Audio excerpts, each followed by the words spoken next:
Bienvenue au Carré culturel.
Bonjour à tous et bienvenue à ce café littéraire, le 6e.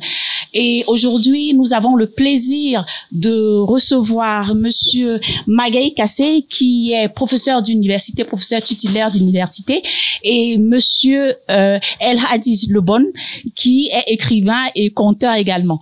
Aujourd'hui, le thème de ce 6e café littéraire, c'est littérature et ancrage culturel. Donc, pour partager avec nous sur ce plateau, nous avons donc ces deux personnes qui sont habituées de la maison, un tout petit peu habituées de travailler avec nous, avec la chaîne Art Plus TV Channel. Et c'est un plaisir pour moi d'être avec vous. Bonjour, Monsieur Kassé. Bonjour et merci de cette invitation. Bonjour et merci pour cette invitation et tout l'honneur est pour nous. Littérature et ancrage culturel. Le professeur Kassé, qu'est-ce que vous pensez de ce thème? D'abord, quand vous m'avez proposé ce thème, je me suis posé beaucoup de questions. C'est un thème qui est énorme et qui est en même temps très circonscrit. Il est énorme parce qu'il fait appel à beaucoup de considérations, de réflexions théoriques et pratiques en même temps. Réflexions qui vont de la définition même de ce que c'est que la littérature et aussi d'une affirmation implicite. C'est que l'ancrage est là. On ne remet plus en cause quoi que ce soit, on est ancré. Alors que la réalité nous montre qu'on n'est pas si ancré que cela. Puisque cet ancrage est bouleversé de toutes parts par un certain nombre de phénomènes qui sont relatifs à l'évolution de nos sociétés contemporaines. Et en même temps, c'est circonscrit puisqu'on peut penser le thème en termes de littérature au strict sens du terme. Et mon avis est que, pour résumer cet espace assez important de la compréhension qu'on peut avoir du thème et de l'espace restreint en même temps, j'avais envie de commencer, puisque j'ai écrit quelques réflexions que je ne vais pas lire, sinon ce serait trop long, simplement que ce que ça m'a inspiré. Et je suis parti d'un fait très simple, c'est que tout est littérature. Parce que la littérature fait partie des 8 ou 9 arts. Donc, littérature, c'est de l'art. Puisque tout le monde n'est pas capable d'écrire, tout le monde n'est pas capable de peindre, tout le monde n'est pas capable de sculpter, tout le monde n'est pas capable d'imaginer une belle symphonie, une belle musique.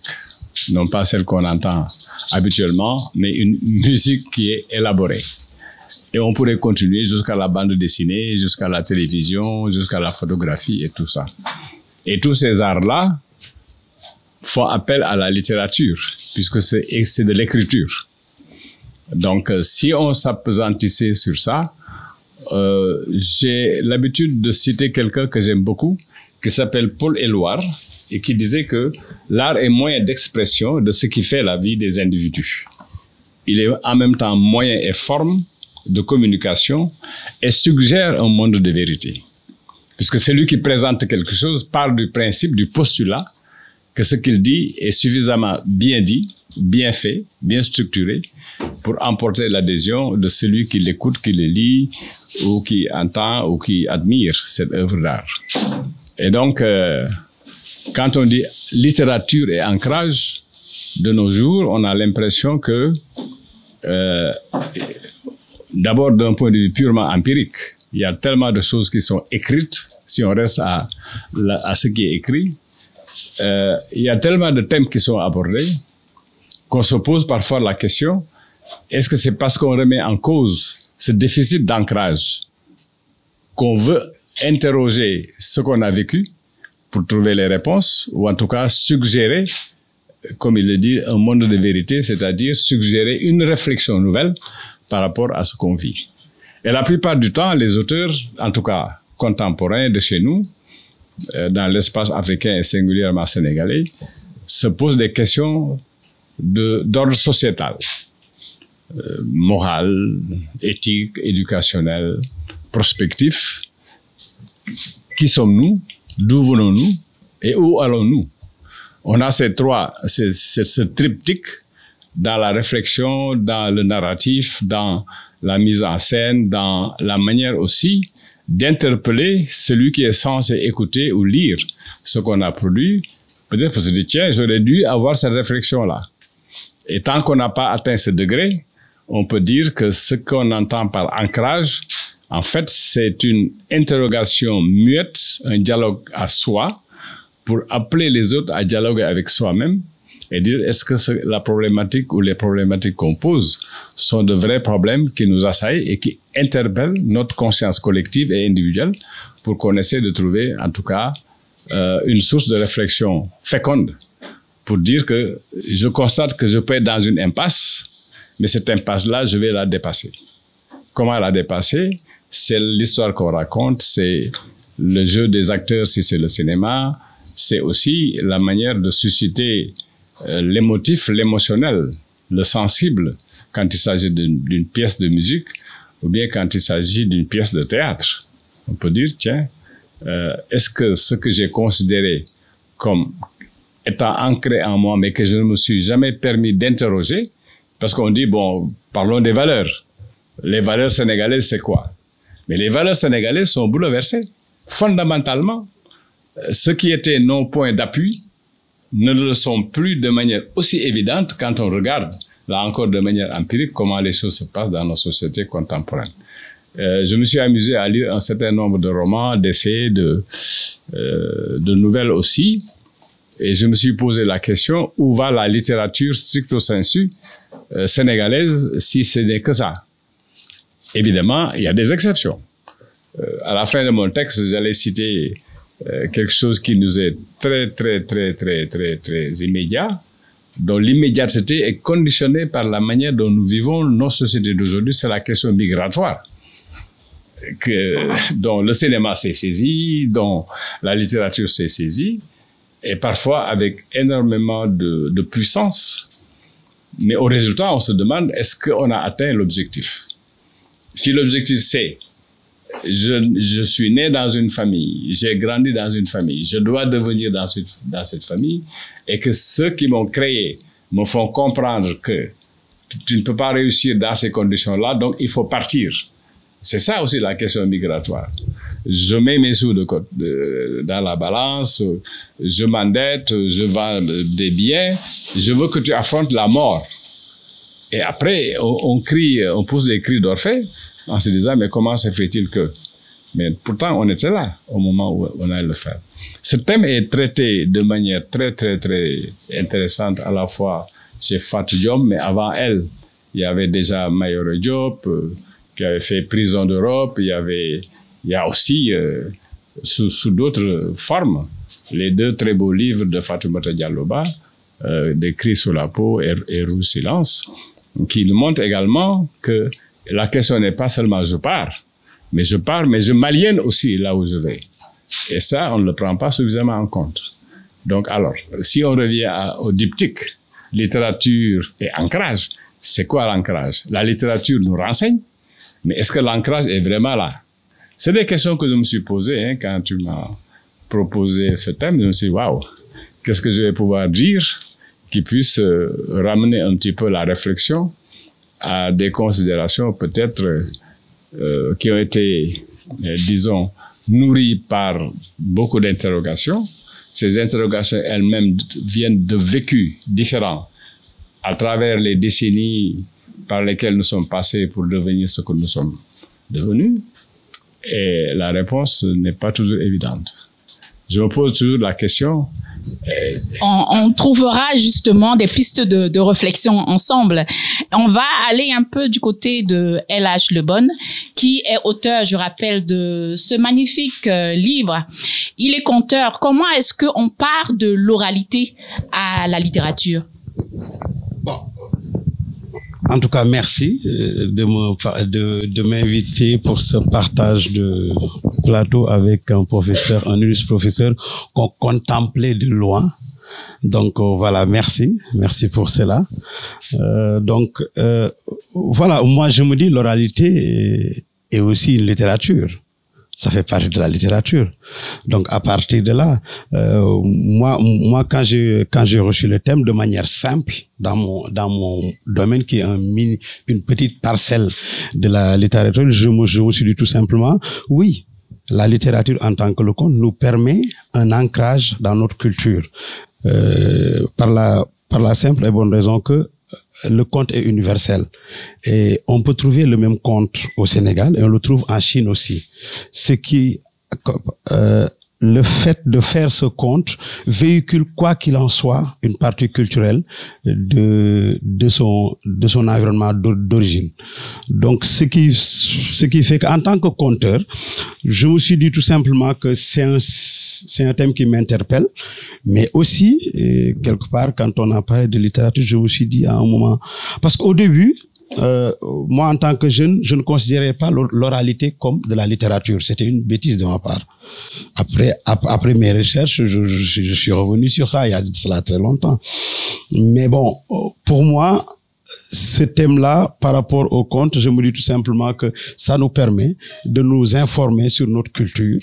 Ça nous permet de maintenir et de garder nos racines culturelles. Que ce soit le film qui est joué au Sénégal, quoi qu'il en soit, ça véhicule des traits culturels qu'on a ici. Le conte qui est écrit par quelqu'un qui est à Saloum va forcément faire sortir des points d'ancrage culturel que, par exemple, même le Sénégalais qui est en France va ressentir dans ce conte-là. Donc nous, de manière très simple, par cette petite parcelle de littérature que nous essayons d'occuper, c'est-à-dire le conte, je me suis dit, vraiment, c'est un beau thème, c'est un très bon thème et chapeau. Parce que par cela, dernièrement, quand on a fait une tournée en Europe, là, on est fier de cet ancrage à partir de ce conte-là, parce que quand on nous appelle, c'est par rapport à la culture que nous véhiculons. Quand on s'habille, on est dedans. Quand on parle, quand on fait nos textes, on est inspiré de cette culture. Donc, quelque part, je me dis, l'ancrage est bien là. Mais est-ce que le conte fascine toujours la jeunesse africaine? Oui. Les parents, quand ils me le posent, je leur dis la faute à qui? À vous-même. Parce que vous avez, je me dis quelque part, il y a de l'égoïsme. Parce que vous avez profité de vos grands-parents pour vous faire des contes, mais vous ne faites pas des contes à vos enfants. Comment vous voulez qu'ils s'intéressent à cela? C'est aussi simple. Hier, quand j'ai reçu à la case du conteur une sorte de troupe théâtrale qui nous vient de Saly, ils étaient 40. Il y avait des étudiants même dedans. Quand j'ai posé la question à savoir, est-ce que vous avez déjà vu un conteur compter? Il y a 2 personnes qui ont levé la main. La faute à qui? Pour moi, le conte est la mère de pas mal d'art, pour ne pas dire de bêtises devant le professeur. Je dis que souvent je le dis, c'est la mère du cinéma. Parce que tout ce qu'on trouve dans le cinéma, on le trouve dans le conte, quand nos ancêtres le faisaient. Les drames, la fiction et tout ça. La réalité. On va même jusqu'à trouver les notes qu'on fait à la télé, moins de 18 ans, moins de 12 ans, rien que dans l'échange qu'il y a avant le conte. Les bonnes lipon amon na fi daan am ba mu amé ya fekke ya wax ma dégg ndax waxe tay mat naa gëm déedéet say waxa ci raw. Comment un grand-parent peut permettre à son petit-fils de lui dire non, ce que tu dis, je ne dois pas le croire. En réalité, c'est pour éviter, par exemple, cette choc psychologique qu'il y aura tout au long de son compte, qui va tuer des gens, qui va faire peut-être des orphelins et tout ça, qui va tuer un enfant, pour lui dire ne le crois pas. Cela veut dire que ça, le choc psychologique que le cinéma est en train de régler avec les moins de 12 ans, moins de 18 ans, nous, rien que par un échange avant le compte, on l'a réglé. Et à la fin, vous allez comprendre pourquoi il dit « File leb doxeta bi géej, bakkan bu ko njëkk fonta bi àjjana », ce qui veut dire que l'histoire qu'on ne devait pas croire forcément parce qu'il y a eu pas mal d'événements qui peuvent te choquer, est finie. Mais maintenant, on va discuter de la morale. C'est pourquoi il lui dit file leb doxeta bi géej bakkan bu ko njëkk fonta bi àjjana. Tout ça pour revenir sur l'ancrage, pour dire que on peut utiliser ça, on peut passer par le petit domaine que j'ai de conte en littérature pour parler de l'ancrage. C'est très intéressant de vous entendre parler du conte, en rappelant toutefois que il a fallu une longue bataille au niveau des lettres africaines et sénégalaises en particulier, pour faire admettre l'idée d'une littérature orale. On a mis ensemble littérature et oralité, puisqu'on nous déniait la capacité de pouvoir faire de la littérature à partir de l'oralité. Et c'est là que beaucoup de collègues, dont le défunt Bassirou Dieng et Liliane Kesselo, ont entrepris de revisiter notre patrimoine en matière de conte, puisque nous nous sommes rendus compte que dans ce qui est écrit à partir de l'oralité, d'abord il y a eu des précurseurs. C'est Birago, c'est Senghor, c'est Abdoulaye Sadji. Quand on lit Le Lièvre aujourd'hui, c'est un conte écrit, mais qui fait référence explicitement à l'oralité. Bon, évidemment, quand on lit les contes d'Amadou Koumba, les nouveaux contes d'Amadou Koumba, et qu'on se rend compte que nous avions à notre disposition, au-delà du caractère universel du conte. Moi, je suis germaniste. J'ai encadré des travaux d'étudiants qui faisaient une comparaison entre les contes des frères Grimm et les contes de la savane. Et on se rendra compte que aussi bien La Fontaine que les frères Grimm, on avait les mêmes attributs dans les contes. Hein. C'est les animaux, c'est ça.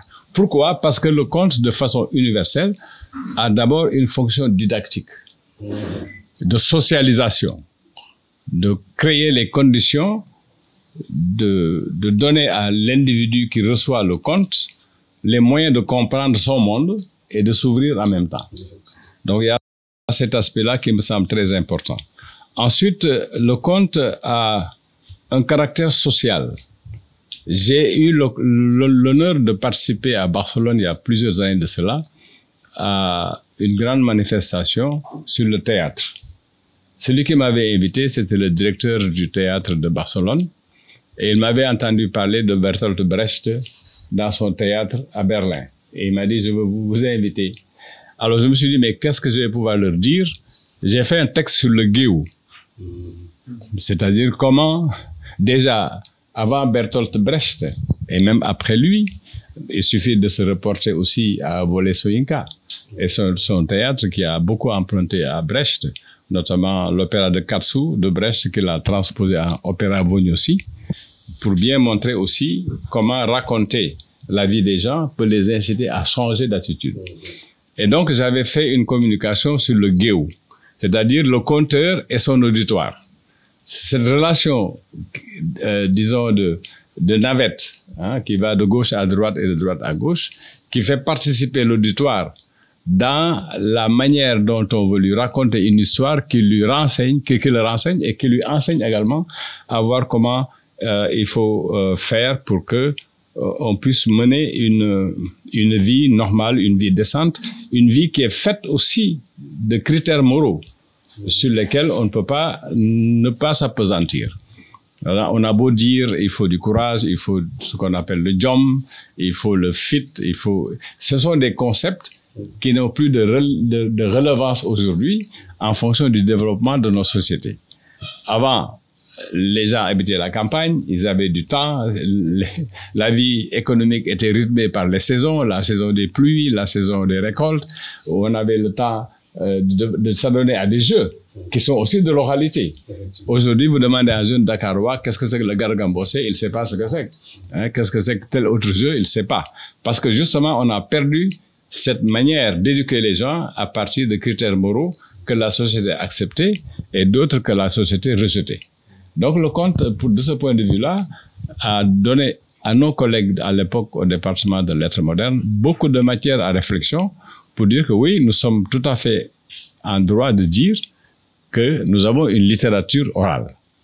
La littérature emprunte à des canons littéraires, stylistiques, enfin tous les procédés d'écriture, mais en même temps, on ne perd pas de vue la sève que constitue l'oralité, puisque l'oralité nous aide, nous guide aussi, nous sert de repère pour nous mouvoir dans un monde difficile. Alors quand on dit ancrage culturel, littérature et ancrage culturel, on se dit, alors est-ce que cet ancrage n'a pas vacillé à un moment donné? Aujourd'hui, vous êtes à Dakar, entouré d'immeubles de toutes sortes. Il n'y a pas de lumière, il n'y a pas d'air qui passe. Il n'y a plus ce cadre convivial où la grand-mère ou le grand-père pouvaient raconter des histoires à ses petits-enfants. Donc, on se dit, où est l'ancrage culturel? Or, l'ancrage culturel aujourd'hui est menacé par quoi? Par TikTok, par les réseaux sociaux. Vous entrez dans une maison, chacun est sur son téléphone portable. Il n'y a plus de communication. Donc, il n'y a même plus la manière d'éduquer les gens à parler correctement leur langue, parce qu'on leur parle leur langue. On leur parle une langue hybride ou des langues hybrides, un mélange de tout et de n'importe quoi. Et puis finalement, on se dit, mais si cette littérature met le doigt là-dessus, dans une thématique, je fais un roman et j'explique, ou j'écris une nouvelle, et je mets le doigt sur les dangers que nous courons de ne plus être ancrés sur le plan de nos cultures, mais d'être devenus des êtres hybrides qui ne ressortent à rien du tout. Ils ne sont ni français, ni chinois, ni américains, ni wolof, ni autre chose, mais c'est un mishmash de je ne sais pas quel type d'influence. Et donc, quand on dit littérature et ancrage culturel, on incite la littérature à revenir sur les fondamentaux, à attirer l'attention des lecteurs ou de ceux qui écoutent de la musique. On écoute Ndiaga Mbaye et je rends hommage post-mortem à Laurence Gavron et à mes collègues aussi, Ibrahim Owen et tout ça, qui ont quand même eu le mérite de nous donner des DVD à partir desquels on peut comprendre ce que signifiait Samba Diabaré Samb, ce que signifiait Ndiaga Mbaye, qui étaient des conteurs aussi. Parce que le conte, c'est aussi, c'est la geste. Et le mot n'est pas trop fort, c'est une geste qui permet à l'auditoire de se dire, wow, je dois écouter attentivement le dire pour me rendre compte si je suis en phase avec ce dire ou si je suis en déphasage total avec ce dire. Donc la littérature et son ancrage culturel, c'est une incitation de la littérature à revenir à nos fondamentaux à travers une thématique, à travers une manière de raconter une histoire qui fait penser que celui qui lit le roman, l'essai ou la nouvelle va se dire, tiens, c'est comme Wexe Cosaan de Sembène, pour prendre un exemple que j'aime beaucoup. Ce qui m'a frappé dans cette nouvelle, c'est la nouvelle, c'est 3 jours. Comment on traite la polygamie en très peu de pages, avec une manière de raconter qui incite celui qui est dans ce système de polygamie à revoir sa copie. Vous allez avec d'autres romans, comme Mariama Ba, comme d'autres écrivains et écrivaines, on se pose la question de savoir sur quoi attire-t-on notre attention quand on fait de la littérature, c'est-à-dire en respectant les canaux qui sont indispensables pour faire une bonne littérature, tout en étant maintenant dans une manière de raconter qui nous est propre. C'est-à-dire que c'est un peu cette osmose qu'il y a entre la littérature et ce qu'elle signifie et notre tréfonds culturel et ce que cela peut signifier si on fait attention à la manière de raconter. Parce que la manière de raconter est incitative d'une nouvelle réflexion pour se remettre en cause et se dire, est-ce que je suis toujours ancré dans ma culture? Est-ce que cette culture-là n'a pas été bouleversée, bousculée par d'autres cultures? C'est pour ça qu'on parle d'une mondialisation culturelle qui fait table rase de toutes les spécificités culturelles. Les Français l'ont compris à un moment donné quand ils ont parlé de l'exception culturelle.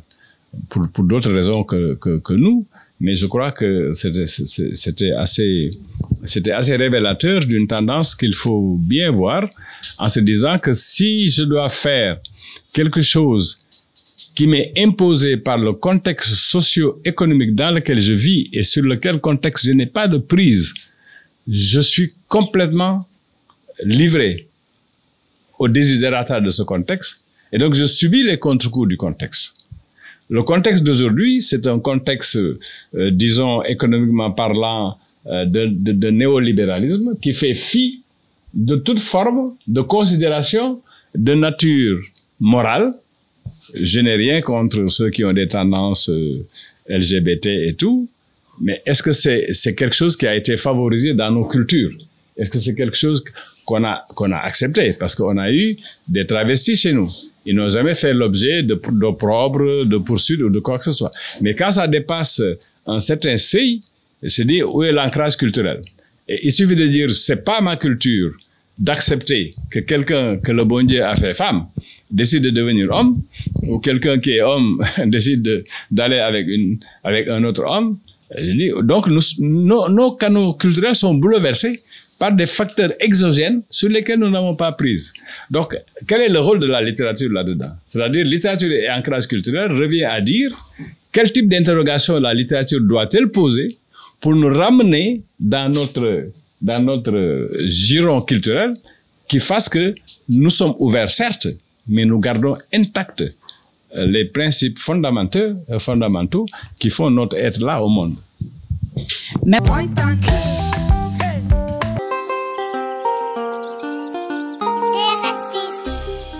Bienvenue au Carré culturel.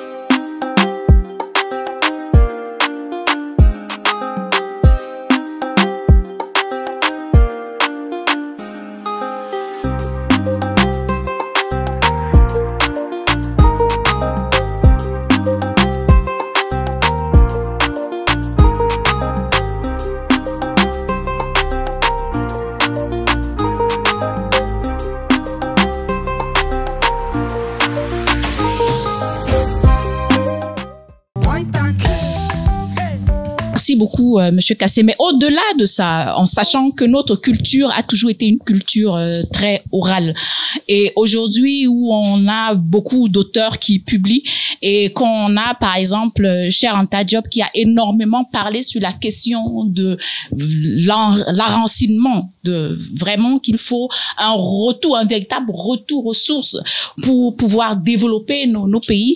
Est-ce que aujourd'hui la littérature permet-elle à ce que tout le monde puisse avoir accès à ça? Est-ce qu'il y a véritablement un écho pour ce changement qu'il faudrait prendre en compte, un retour aux sources qu'il faudrait véritablement prendre en main? Je crois qu'il faut faire une différence fondamentale. Quand vous citez Cheikh Anta, vous citez des ouvrages scientifiques. N'importe qui ne peut pas lire Cheikh Anta. Non, il faut le dire. N'importe qui ne peut pas comprendre de quoi parle Cheikh Anta. Donc Cheikh Anta, c'est pas de la littérature. C'est pas un roman, c'est pas une nouvelle, c'est pas... Bon, il peut en faire, hein, s'il avait voulu, certainement qu'il en était capable. Mais son projet, lui, c'était un projet de restitution à l'Afrique de ce qui revenait à l'Afrique. Et pour ce faire, il incite les gens à apprendre davantage et à être aussi scientifiquement pourvus que le sont les gens qui ont toujours nié toute capacité que nous aurions pu avoir ou que nous avons eu dans le passé. Si on prend simplement la philosophie, dans mon texte, je faisais référence à la charte du Coran Kung Fuga. Mais ça, c'est un traité. C'est un traité qui peut répondre à Cheikh Anta Diop en disant que l'homme n'est pas quelqu'un qui est là pour asservir son prochain, mais l'homme est là pour reconnaître en son prochain un autre soi-même. Et cet autre soi-même a apporté à l'humanité ce que l'Afrique a toujours apporté à l'humanité. Et je fais référence ici au très beau film de de Benita Jacques, dans lequel nous avons eu l'honneur avec d'autres collègues de jouer, enfin disons d'apparaître et de parler de choses qui nous intéressaient, pour dire, le film s'appelle Africa Cradle of Humankind, l'Afrique berceau de l'humanité. Elle remonte à Cheikh Anta et nous explique pourquoi Cheikh Anta avait raison d'écrire Nation nègre et culture, d'écrire les fondements économiques et culturels. C'est-à-dire que c'est un projet politique, idéologique et culturel. Est-ce qu'aujourd'hui on le porte assez, ce projet? On ne le porte pas assez, d'abord parce que je dois faire une révélation ici devant cet auditoire. Quand nous avons organisé l'anniversaire de la mort de Cheikh Anta Diop il y a quelques années, c'est le président de la République actuelle qui avait lui-même demandé à nous rencontrer. Nous l'avons rencontré à sa demande au palais et nous lui avons posé les problèmes qui nous semblaient les plus importants. Comment faire pour que l'éducation nationale s'empare de ce que Cheikh Anta a écrit dans une méthode et un processus didactique et pédagogique que les gosses puissent comprendre de quoi il est question. Parce que comme je l'ai dit tout à l'heure, tout le monde ne peut pas lire Cheikh Anta. Bon, déjà, il faut lire les hiéroglyphes. J'en profite pour lancer un appel amical à Aïkwe Armand, qui fait un travail remarquable à Popenguine sur les hiéroglyphes. Comment faire pour que les enfants, puisque vous parlez de contes, pour que les enfants puissent, avec, là encore, on est littérature et art, notamment le dessin, le graphisme, etc. Il a créé, avec ses amis, un ensemble de petits livres illustratifs et illustrés pour que les enfants puissent apprendre à lire les hiéroglyphes, à comprendre Cheikh Anta. Mais il est tout seul. Quand nous sommes sortis de cette audience, nous étions rassurés en disant on va faire beaucoup de choses pour que. Mais je crois qu'en dehors de peut-être ce qui a été fait à Tcheitou pour Cheikh Anta et autres, on n'a pas fait grand-chose. Mais quand bien même. Mais c'est la même chose pour d'autres grands auteurs. On parle de la nécessité d'une intégration africaine, on parle de panafricanisme. Qui a lu Nkrumah? Qui a lu tous ceux qui nous ont précédés sur ces questions-là. Donc, je pense que il y a d'une part ce qui revient aux scientifiques, de décortiquer ce qui est compliqué, de le livrer tel quel pour que les exégèses puissent s'en emparer et le démultiplient, et donne aussi aux autres une fierté d'être africains, une fierté de se dire que nous ne sommes pas seulement des copieurs, mais nous avons aussi participé à l'édification de civilisations humaines. C'est de ça que porte le projet de Cheikh Anta, à mon avis. Et donc, c'est pas de la littérature. Ce sont des traités scientifiques. La preuve, quand il a présenté Nation nègre et culture, ça a bouleversé tellement de choses que jusqu'à présent, d'ailleurs, il y a des gens qui essayent, malgré tout, de réfuter ces thèses. Et évidemment, ça peut pas faire long feu. Merci. Monsieur Lebon, vous voulez rebondir là-dessus? En fait, parce que j'avais une question à poser. Allez-y pour la question, parce que moi, je suis un peu dans cette littérature, j'ai une sorte de petite parcelle, j'y reviens. Donc, voilà, en tant que conteur, moi, quand on parle d'ancrage et de littérature, je me dis, et je le dis, comme je suis conteur, ça peut ne pas être trop fiable. Il n'y a pas plus accessible et plus simple que le conte. C'est son caractère didactique. Voilà. Parce que le rôle du conteur, faut qu'on revienne en arrière. Le conteur, son rôle était tout simplement de prendre un thème, de le faire tellement light pour que tout le monde puisse comprendre qu'à la fin, le niveau d'information soit égal partout. C'était ça. Parce que pourquoi au niveau, parce que le conte aussi c'est l'enfant, mais c'est l'adulte aussi. Parce qu'après chaque conte, il y avait des débats. Peut-être l'enfant a dormi entre-temps, mais il a puisé ce qui l'intéressait. C'est-à-dire, pourquoi le conteur parle de l'œuf? Parce que ton enfant de 3 ans, quand il a un poupée avec, il parle avec. Quand il y a un chat, il parle au chat. Et mousse, faut y là. Non, mais ça parle avec. C'est pourquoi il va prendre ces personnages-là pour parler. Parce que, comme on dit, à son niveau. C'est-à-dire, cette accessibilité, on le trouve dans le conte pour nous permettre l'ancrage. Parce que quand on parle de littérature, quand on parle du livre, quoi qu'on a dit, c'est pas accessible à tout le monde. C'est pas accessible à tout le monde. Et même Et même les conservateurs au niveau du conte disent souvent que c'est parce qu'on l'a écrit que le conte n'est plus accessible. Quand c'est resté oral, c'était accessible. C'était beaucoup plus accessible parce qu'après chaque fin de journée, il y avait des séances de contes en famille. Donc, ce qui permettait au père de famille ou au grand-père qui avait des idées qu'il veut retenir, qui est conservateur dans sa culture ou bien qui veut cultiver cet ancrage culturel, aller mettre la main dessus pour dire « Ah non, il ne faut pas faire ça, il faut faire ça ». Avec un langage que même le tout petit comprend. Celui qui n'est pas trop intelligent peut comprendre. Mais après les débats aussi, ça va être un peu plus élevé où les littéraires, ceux qui ont un truc un peu plus, viendront dans les débats pour pouvoir mieux traiter ce qu'il avait fait en avant. Comme dit le professeur, c'est vraiment didactique. C'est vraiment pédagogique, c'est vraiment pour l'information. C'est pourquoi, quand on a parlé d'ancrage, je me suis dit, en tant que conteur, moi, ça me parle directement. Donc, voilà. Mais vous savez le danger qui nous guette? Oui. Avant-hier, j'étais à la présentation du livre du neveu de Souleymane Bachir Diagne sur l'intelligence artificielle. Et dans mon intervention, j'ai attiré l'attention sur les opportunités, sans aucun doute, que l'intelligence artificielle peut nous offrir. Il faut qu'on soit préparé à ça. Sinon, ça va être le rouleau compresseur. Et j'ai donné un exemple qui me semblait assez illustrant par rapport à ce que vous avez dit. Quand un jeune japonais n'a comme compagnon de jeu qu'un robot, ça veut dire que le jeune japonais n'a plus comme compagnon de jeu un jeune japonais comme lui. C'est-à-dire cette manière de socialiser le jeune, de lui faire acquérir des compétences, des aptitudes de socialisation qui fassent que il reconnaît l'autre comme un autre soi-même, mais le robot va le faire. Mais le robot, c'est nous qui avons mis dans le robot ce que nous voulons. Alors, il faut se poser la question de celui qui a mis dans le robot ce qu'il voulait mettre pour que ce petit japonais-là ait un autre type de rapport avec l'humain qu'un rapport de robot. Et ça, je crois que le cinéma avait déjà pointé le doigt là-dessus. Vous regardez les temps modernes de Chaplin, on ne peut pas échapper au développement de la technologie.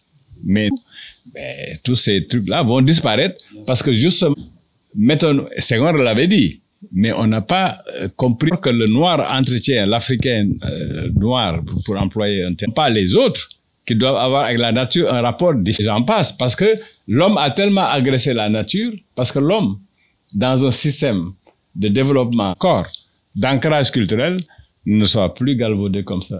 Merci. Avant de donner donc la parole, je vois que mon cher est déjà en train d'écrire plein de questions. Ce sont pas des questions. Donc, je vais tout simplement dire par rapport à ce que disait le professeur Kassé, comment vous vous préparez justement à toute cette éventualité dans ce monde moderne? On est emporté par cette vague-là. Comment vous, en tant que conteur, vous préparez à cela pour ne pas mourir? Voilà. Moi, le conte ne meurt pas. Elhadj Lebon, on est en train de moderniser.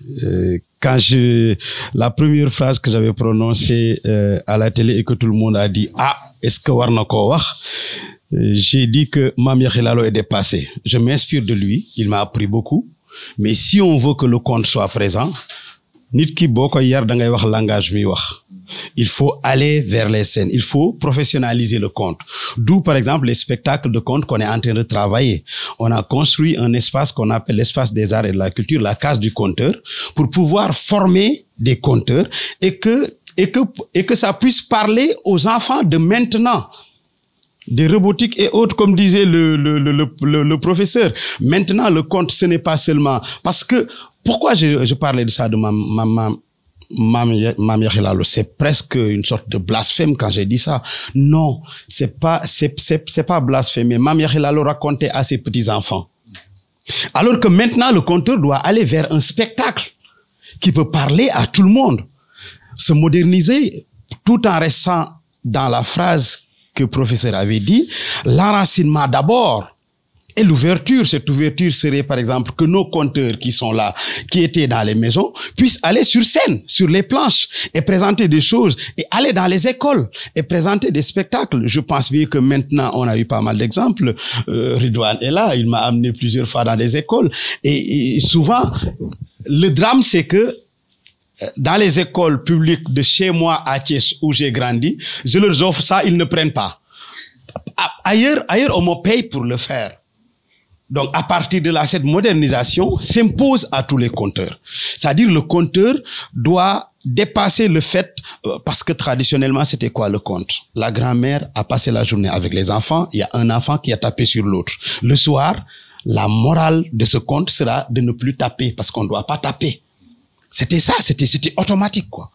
Mais maintenant, le compteur doit être si moderne, et merci beaucoup pour ce qu'il vient de dire pour l'éducation nationale. Nous prions pour être présents dans les écoles.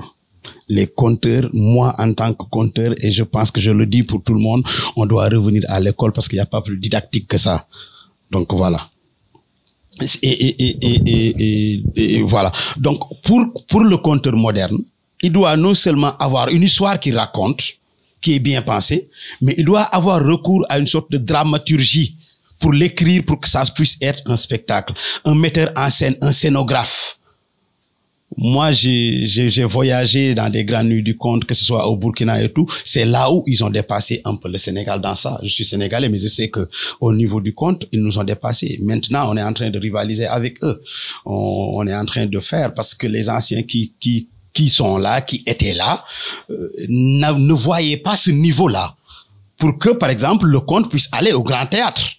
Un spectacle de conte avec tout ce qu'il faut. Mais c'est pas seulement les bonnes lipon, à mon nafidana am, ben pala mouyek dano dam, non. Il faut que ça soit modernisé. Il faut que ça attire. Il faut que ça soit de la performance. Et ça demande des recherches. Et malheureusement, les jeunes, ils veulent faire le buzz, mais ils ne font pas de recherche. Moi, des fois, on m'amène 2, 3 jeunes pour que je les forme. Au bout de 2 heures, je sais qu'il ne fera rien du conte. Il faut juste l'utiliser pour une sorte de passerelle pour faire le buzz. Donc, à partir de là, il faut que nous aussi, qu'on soit à la hauteur de cette évolution mondiale, comme dit le professeur.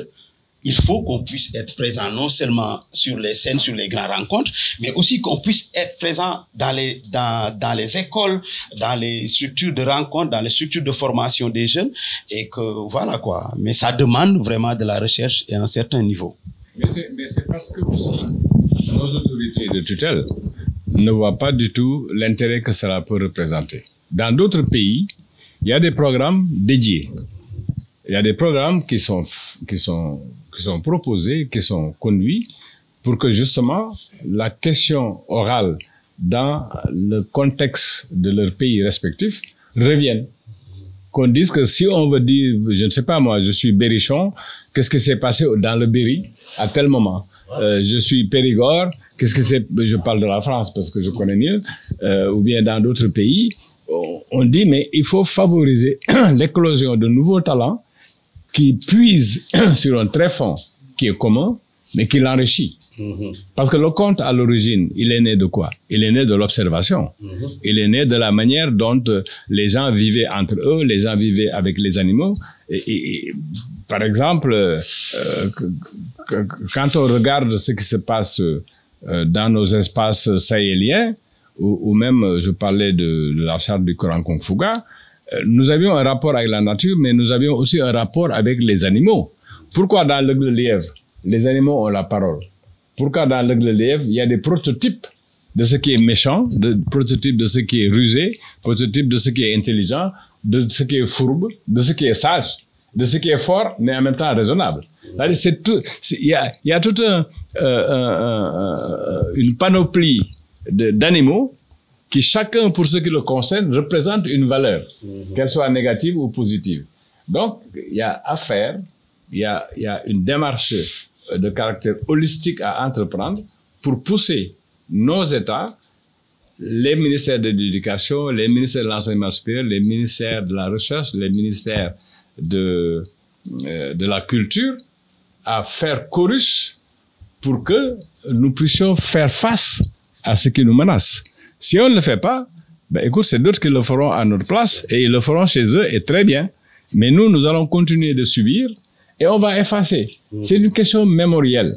C'est-à-dire la mémoire doit être gardée, sauvegardée, enrichie et en même temps contextualisée. Aujourd'hui, on peut faire des comptes sur les dérives qui se passent dans nos sociétés contemporaines. Pourquoi on ne le ferait pas? Hein, ne vole pas ton prochain, ne ment pas, sois honnête. Parce que ce sont des mots de la société qu'on retrouve dans la littérature. Vous allez lire quelques ouvrages, on vous parlera de la corruption, mais on ne va pas à la racine du mal. La racine du mal, c'est quoi? C'est l'éducation.